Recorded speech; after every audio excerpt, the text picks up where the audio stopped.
আমি ডাক্তার মুজিবুর রহমান মিয়াজি, সহযোগী অধ্যাপক, ঢাকা ন্যাশনাল মেডিকেল কলেজ। রুগী নুননাহার, বয়স 50 বছর, গলা জ্বলে। এই গলা জ্বলার কারণটা কি? এই গলা জ্বলার কারণ হলো হয়তো এসিড।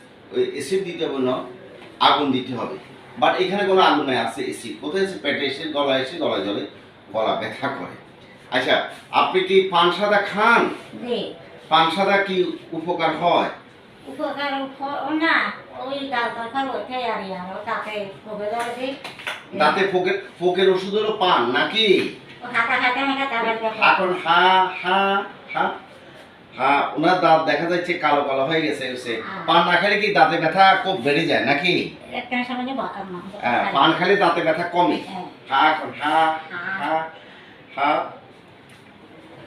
ওনার দাঁতে দেখা যাচ্ছে ওনার জিহ্বা একদম লাল লাল, আর ওনার দাঁত কেরিজ হয়ে দাঁত নষ্ট হয়েছে। কয়েকদিন পর দাঁতগুলো পড়ে যাবে।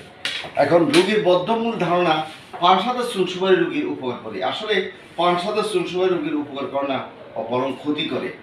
যেমন সুপারি খেলে নাকি দাঁতের ব্যথা কমায়, আসলে এটা সাময়িক কমায়, বাট আলটিমেটলি মুখে, দাঁতে, গলা, পেটে ক্যান্সার করে। আসসালামু আলাইকুম।